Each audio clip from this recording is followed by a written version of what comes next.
for Alabama this week when LSU takes on the number 4 team in the country. Let's get to the offensive side of the ball. So what are the things on the offensive side of things that LSU's got to do to win this game, to me, against Alabama? Number one, I'm not going to stay long on this one because we talked about it a lot last night, but you got to do it offensively. You got to suffocate the time of possession. Listen, LSU this season is 89th in the country in time of possession. They've only held the ball for an average of 29 minutes and 20 seconds this season, which ranks 89th in the country. Well, Blake, we can't run the ball. It's why time of possession's wacky. You're right. But the problem is, we're going to get to this in just a moment. Time of possession is key here. If LSU finds a way to win, and what I mean by win the time of possession, at minimum, LSU's got to have the football for 35 minutes plus. At minimum. They're going to need to limit Alabama's offense with the explosiveness that they have. Keep them on the sidelines. I want drives of 8 to 12 plays per drive. Even if you got a 7-play drive, you get to a little past the 50, and you got to punt the ball away and play some field position. I don't care how you do it. If LSU's going to pull out a victory this week, barring some crazy stuff, they're going to have to win the time of possession. Why was LSU leading A&M at halftime? So glad you asked. Not that you were asking, but I'm glad you asked. Who led the time of possession at halftime? Who led it? Who controlled the game? You did. You forced them into bad decisions. And when you started giving them more possessions, when you started allowing A&M to dictate some things, then it was over. You have to be in control of your own destiny on Saturday. You have not been good in time of possession. Quite frankly, you threw the ball way too much with a quarterback who all of you tried to tell me was injured. Maybe he was, maybe he wasn't. I don't really know. I just think there's a lot of regression there in a lot of ways. But I look at this in the sense of you got to hold on to that ball. I say this all the time when I talk about Herman Boone or talk about time of possession. Hold on to that ball, Petey. You're killing me. Hold on to that damn football. Run the ball. If you're getting 4 yards to carry, line up, run that son of a gun 3 straight times. Milk that clock. Milk that thing like a pregnant heifer. If you got to, milk that thing, no pause. If LSU doesn't win time of possession by 35 minutes plus, they're not winning. Blake, that's a long time to hold on to football. You better hold on to it. Because the God's honest truth is, you're going up against a team in Alabama. We'll talk about this when we do our defensive segment here in just a moment. Guys, they're 7th in the country in explosive play rate. They've hit explosive plays on everybody. They've hit it on Georgia, which I know Georgia can't get after the quarterback, but really you can't either sometimes. Georgia still is really good defensively. Really good defensively. The reason they're a top 20 defense yet again, and everybody's like, oh, man, they're doing really bad. Okay, well, they're still in the top 20 in total defense. So I sit here and I say to myself, listen, the best way to really take hold of this game is to hold on to that football. It is my number one key to victory. Suffocate the time of possession. Manage the game the best that you can. Go to a huddle if you got to. Call on the play, huddle up, 23 dive on 2 and 2. Ready? Get up to the line with 12 seconds left. Run the play. Go get 4 yards. I hate to say this, go a little less. And what I mean by less is go a little miles. Don't eat the grass. Go in there and get in a street fight. Sit in the pocket, not literal pocket. Sit in the pocket of the street fight that you're going to get in and land some uppercuts. Throw some body shots. Wear their ass down for 4 quarters. You're not winning if you don't have the ball for 35 minutes of time of possession. Now, the last 3 games LSU has played, they are almost dead last in the country in time of possession. 27 minutes and 10 seconds has been their average of time of possession. So let's walk through those three games. A&M, Vandy, and you guessed it, South Carolina. What do all those games have in common? The two games that you lost, you got your ass whooped in time of possession, especially in the second half, and you did not hold on to the football. Right now, you don't know if offensively you can score more than 25 points. You don't know that. So if you're going to have a chance, and maybe you can this week, maybe Joe Sloan was the problem. You got to make this one a shorter game. You got to make this a tight, close, non-high scoring game. If you do that, I really believe that I don't know if you're going to win, but I do believe that you're going to be in the fourth quarter and you're going to be within a score to go either tie it or win it. Guys, I fully believe it. I think that this is a really good matchup for you, honestly. You can't do the things, though, that you've been doing. You can't get in a rush. You can't get in a panic mode. To all the ladies that are watching the show, I'm about to tell a little analogy here. I'm sorry, but it's the only way I know how to say it. You ever heard the story of the Papa Bull and his son?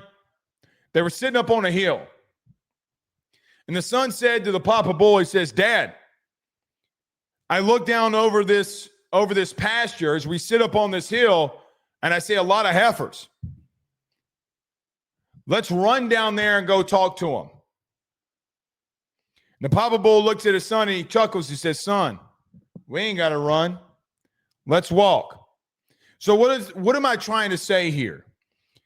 You have been so anxious and so overwhelmed by the moment offensively, from your play calling to your quarterback to every single little detail. You have been so anxious. Take a Valium. Calm down. Relax. 4 yards on a run is not a bad play. 7 yards on a pass is not a bad play. We have been trying to do so much that has been so stupid and making everything that we've been doing so difficult on what we need to do to accomplish to win a game. Now, well, Blake, Brian Kelly's not here. He's not. Joe Sloan's not here. He's not. What do you expect from Alex Atkins? What do you expect from Frank Wilson?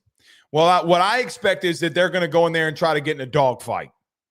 And I'm here for it. Can't keep losing these time of possession games, man. I mean, just go around all of football and look at the teams that lost the time of possession. It will tell you majority of the time, but not all the time, but probably about 80 to 85% of the time, it's going to tell you who just dominated the game. You know, it's why the Florida loss last year was so bass-ackwards, right? Because you did dominate it, and you should have dominated them, and you didn't. Have the Florida game approach from last season. Seriously. Have the Florida game approach from last season in a lot of ways. Not the execution, the game plan. Do you remember what that game plan was? Damn, man, LSU's kind of running the ball here. Well, Blake, this is Alabama that we're talking about. I get it, it's Alabama. Florida win last year, we didn't lose the time of possession. But about 85% of the time when you do, you're going to win it. You can't get in a shootout with them. You can't get in a shootout with a team that can score more points than you can, at least to what you've shown. So if we know, which we don't know, we have no clue, it's how you're going to have to win it.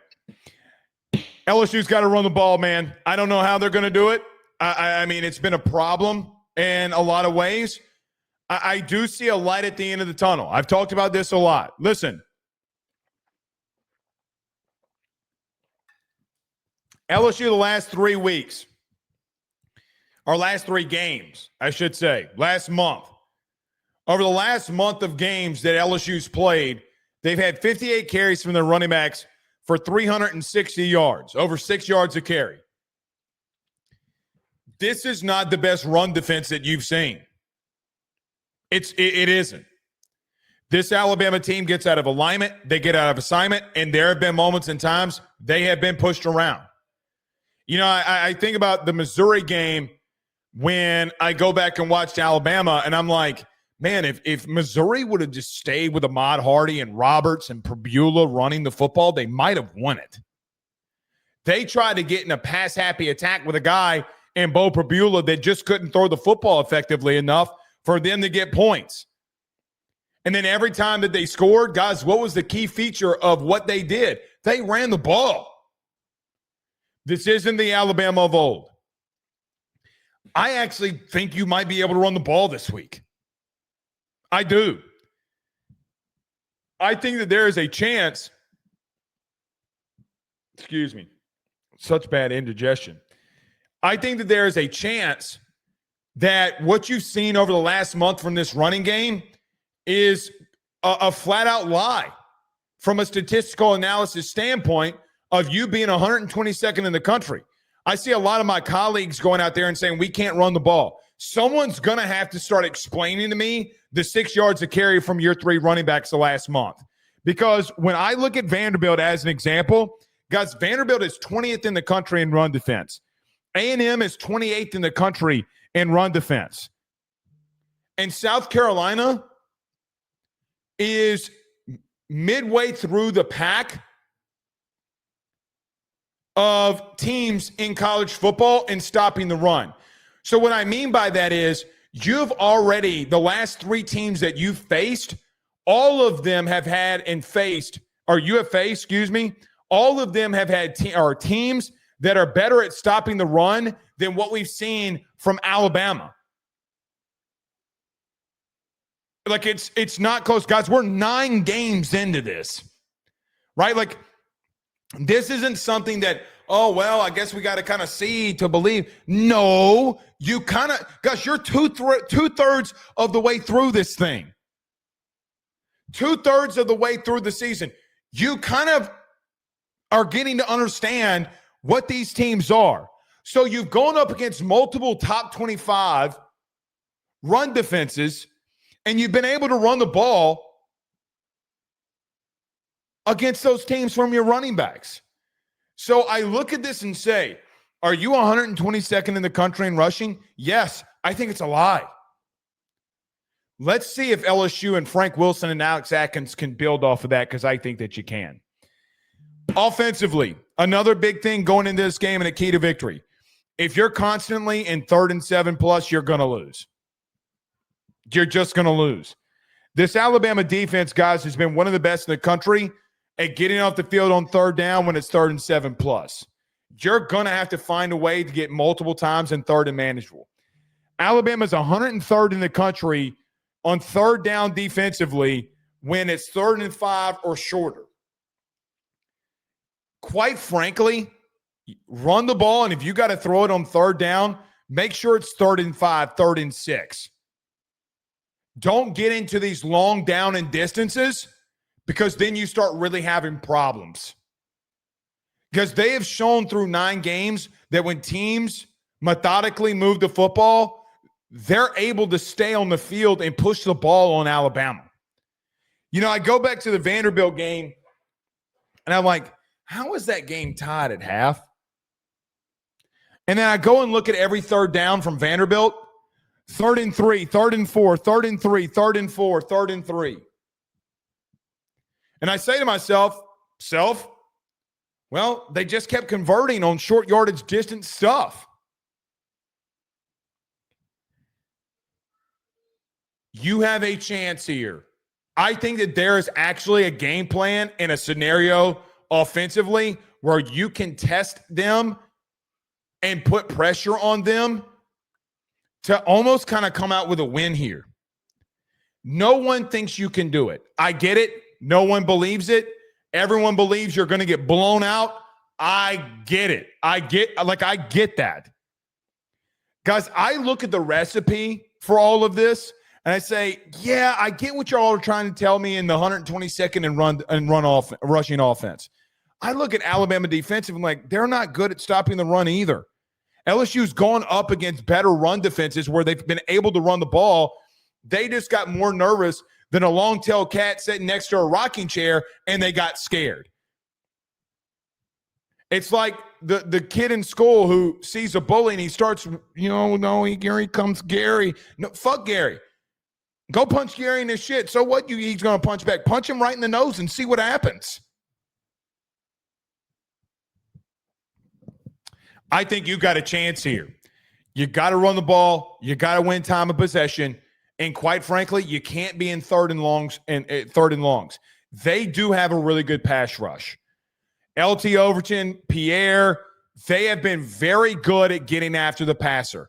Garrett's going to have to get to 2 reads and get out of there. Guys, this Bama, I'll give them this. Their pass rush has gotten so much better throughout the year. Pierre, LT Overton, a lot of the young guys that they're going to rotate in there, you're not going to have a lot of time. I'm just telling you. They have been very good the last month, has Alabama. They have been able to get home with 4 religiously against better offensive lines than yours. So the bottom line remains, Garrett, get to 2 reads, tuck that son of a gun, and get north or south. I say north or south. Get vertical. He's not going to do that. You know that. I know that. But it's got to be beat into his head. Listen, man, you're going to have to make quick decisions. But bottom line, start making quicker decisions and start making right decisions. Are you prepared enough for what they're going to show you? Now, Kalen DeBoer is 15-4 coming out of a bye week. Here's the funny thing about that. At Alabama, he hadn't lost one. They're really well coached. Very well coached. They're going to throw things at you that you have not seen. But I think ultimately you'll be able to convert some situations on them if you've actually prepared for the moment. Now,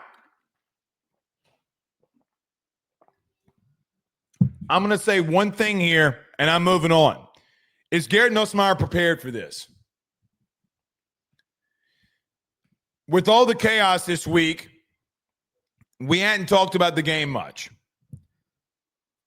Garrett Nussmeier's been around Joe Sloan for 4 years. And for the first time in 4 years, he has a different guy that's talking to him, telling him what needs to go down. A different guy in that headset.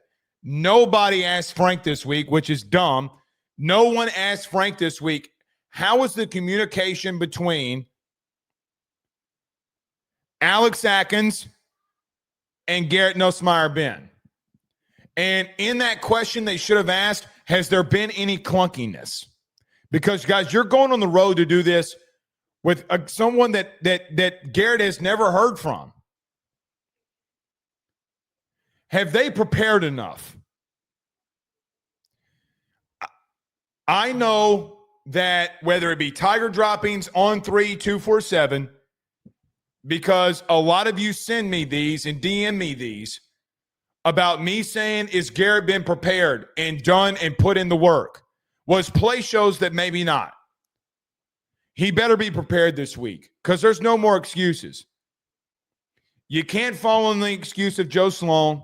You can't fall in the excuse of Brian Kelly. And you can't fall in the excuse of your abdomen. When you get hit, don't get up limping. Sprint. Get to the ball.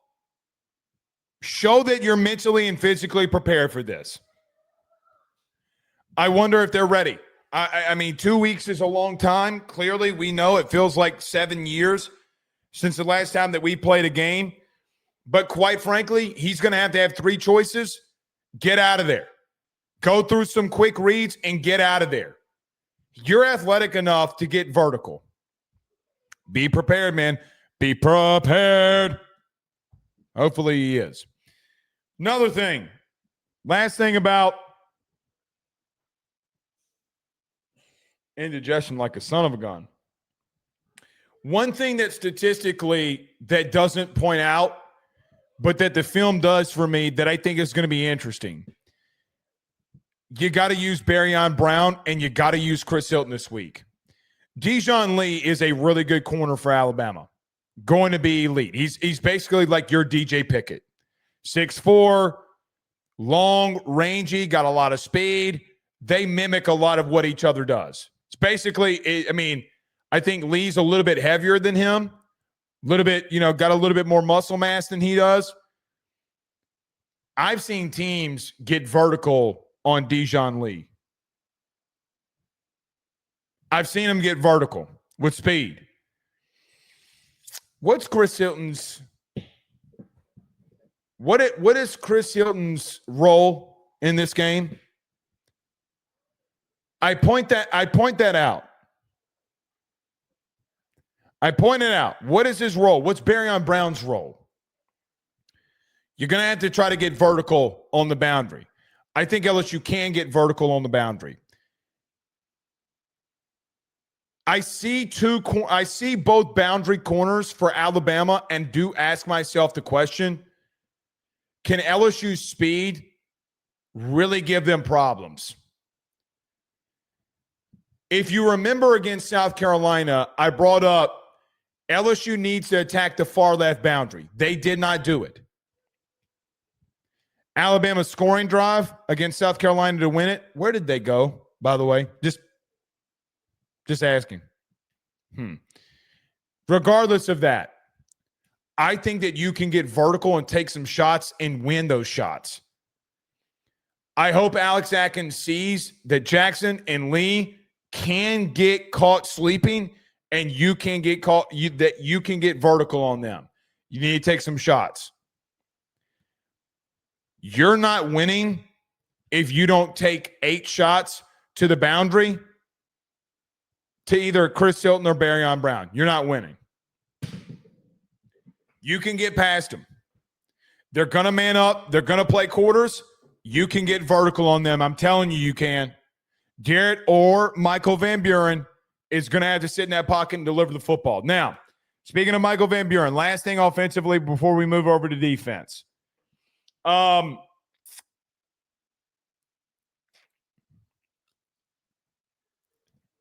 think for me, this isn't going to happen. Michael Van Buren, per Frank, is not going to start.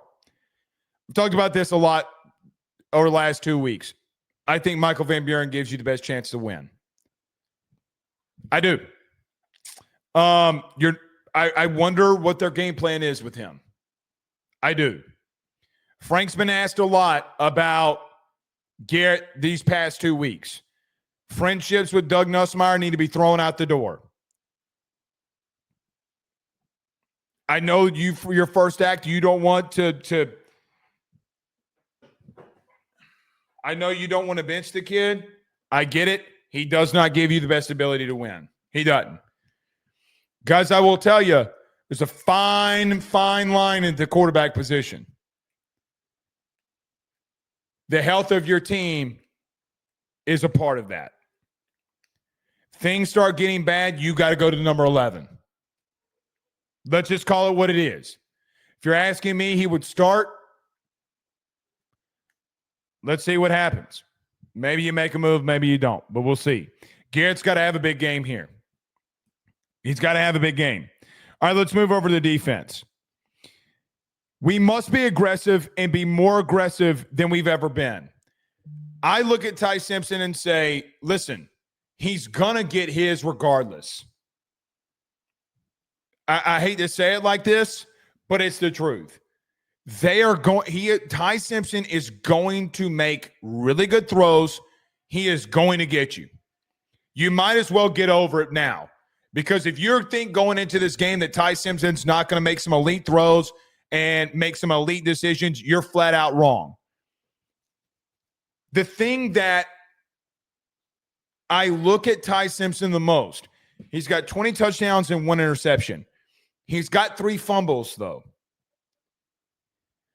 When teams like Missouri, Vanderbilt, South Carolina, Florida State, you name them, the teams that have had the most success against Alabama in slowing them down offensively sent elite amount of pressure, or they were able to get home with 4. I don't think you can get home with 4. The bottom line truth of all of this is you need to go after number 15. You got to send the house. I have a lot of faith that Mansour Delane, DJ Pickett, and PJ Woodland can do some good things here.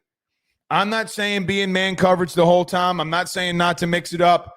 I'm not saying any of that. I am sending ungodly amount of pressure on Ty Simpson. He's not mobile enough to beat you with his legs over and over. He's not going to run for 40 yards in the score is what I mean. They have been limited offensively when teams are able to disrupt that pocket. That has been the game plan that has kept every team alive when they play Bama. In the second half, Ty Simpson got sacked 0 times.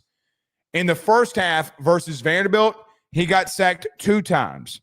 Missouri, they went in a portion of the game, they went punt, field goal attempt.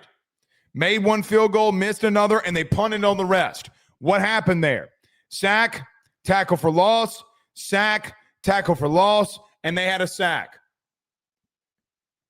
Teams that are limiting this offense is sending ungodly pressure. Stop with the passive bullshit. I love Blake Baker. I got to be real with you. He's been way too passive. Is that a Brian Kelly thing? You know, there's some rumors out there that Brian Kelly didn't want the amount of pressure that Blake Baker wants to send. Frank, you got to let the beast loose. Mega pause on what I'm about to say. You got to pull the zipper down and let the beast loose. Pause. Massive pause. But you got to let this thing hang. They are really good at receiver. Jeremy Bernard, Holton, Ryan Williams. They're tight end. They are very good and have very good pass catchers. You're going to have to hold up on the back end. But you got to also let that thing hang. If it's a woman, you got to let the bra, you got to undo the bra strap, and you got to let them titties fall out, man. You got to let it hang. Because, guys, the truth of the matter is you will not win if you don't get home at number 15.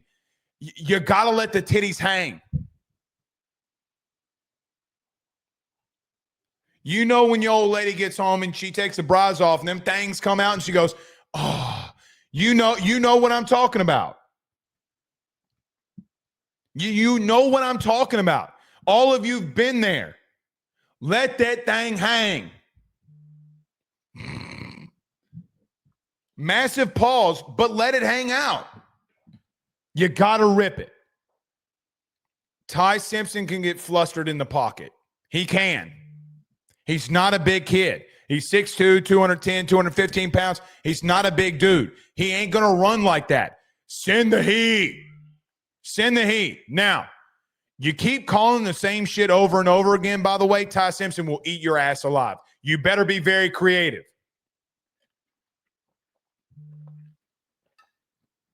By the way, teams know that you're sending the corner blitz. They know. Stop sending it. It takes too long. It takes too long. You got to get internal pressure. The number one thing to me that I feel like Ty Simpson hates the most is internal pressure. He doesn't like it at all. He hates it. When he's able to Drew Brees this thing and step up in it, he is elite at what he does. Guys, they're really good on offense. Let it hang. Let them titties hang. I want to come into this post game on Saturday night. And the first, if we get after Ty Simpson, win, lose, or draw, even if they blow you out. I don't want to be passive anymore.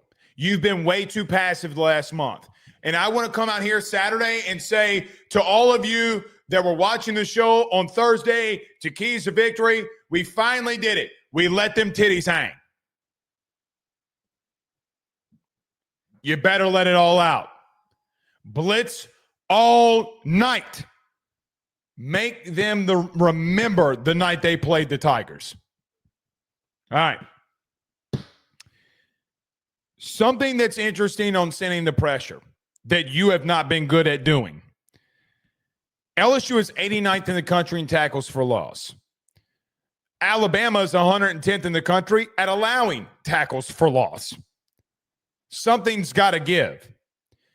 Another thing that's been very interesting in watching all of this and watching Alabama this year, when teams send pressure, they're able to get them down behind the line of scrimmage.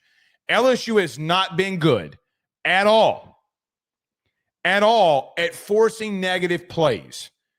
This week, you are going to have to. You got to get them behind the line of scrimmage. Again, I can't emphasize this enough. I think the blueprint is out on what you got to do religiously to beat Alabama and what gives them problems. Guys, they allow a lot of tackles for loss. A lot. They're 110th in the country out of 134 teams at allowing tackles for loss. Their run game's not good. We'll talk about that next. But teams that, like Georgia, didn't send pressure until the second half, and it was too late. It was too late. They figured it out late, and teams have replicated the second half game plan when Alabama in the second half versus Georgia only scored 3 points.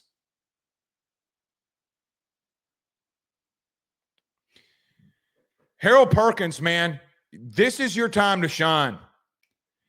This front seven, they have shown that they will be undisciplined in the interior of their offensive line. I don't know what else Blake Baker sees in reference to, hey, this team gives up a lot of tackles for loss because teams that send pressure after them, after Georgia did it in the second half, it's why they've struggled in moments and times. It really is. You got to get some negative plays here. Get them behind the sticks. If you do that, you'll find a chance to win here. Something key. If LSU has over 4 tackles for loss, actually, let me boost that number to 5. If LSU gets 5 tackles for loss, you're going to win this game. All right. Look, the corner position, you're going to have to lean in on faith on this one. You're going to have to lean in on faith. Trust in Mansour, trust in PJ, and trust in DJ Pickett, and let's roll with it. Last but not least, Alabama's 114th in the country in rushing. Outside of Jam Miller, they have been atrocious running the ball. Ironically, they have in moments and times been worse than you, but they stay with it because they have a play caller in Ryan Grubb who actually knows what he's doing. LSU's been good from the running back position in stopping the run. Whip their ass. You know, in 2021, you only allowed 6 rushing yards from Alabama. God, if you could do that again, you're going to win. I think it's your biggest strength, to be blunt with you. Vandy kind of got some rushing yards from the running backs on you as LSU offensively crapped down their pants because they couldn't convert on third down. Their offensive coordinator was an idiot, and their head coach didn't know what he was doing because he didn't seem like he cared, and his quarterback was making bad decisions. Regardless of all of that, teams didn't really run the ball on you a lot from the running back position. They didn't. The numbers bear that out. The film bears that out. You've done good in stopping it. You got to do that again. This team's not going to design stuff for Ty Simpson to run. Now, in the red zone, Big Caden Proctor's ass is going to run the football. And I'm interested to see what they're going to show you there if they show you anything. But Caden Proctor is probably going to get a carry. They've been very creative in the run game. Jeremy Bernard, their wide receiver, led them in rushing, by the way, a couple of weeks ago. And the way he led them in rushing was because he had a 35-plus yard run on a double pass and made some guys miss for 30 yards. Guys, you can do this. Everybody's looking at LSU saying they can't do it. Here's the truth. Look, this is the number 4 team in the country. I do think you're good enough to go in there and beat them. I do. You've had a lot of turmoil, which is why I'm like, man, this is a lot to overcome here. I think you can beat them. I really do. I think that this matches up very well for you. You got to send heat. You got to rely on your corners and just have faith and don't bail on them. The big thing for me defensively is they're going to allow a lot of tackles for loss if you allow them to, if you send the heat. I mean, it's really – the game plan's not really that difficult. They will do it. Look, you got to get over. You got to get over and stop being in panic mode that Ty Simpson's going to hit some shit on you this week because they're going to put up points. They're going to be explosive. But you got to stay with the centric game plan of, hey, man, he got one on us. He got another one on us. He got another one on us. Sounds good. You got to get to him because eventually you will. Get in the backfield and knock his fucking block off. And I think you got a chance. If you do all those things, you have a chance. Last but not least, this team does not turn the ball over a lot, meaning Alabama. They're number 1 in the country and not turning the ball over offensively. Got to find a way. Mansour Delane, you want to be the first corner off the board? Limit Ryan Williams.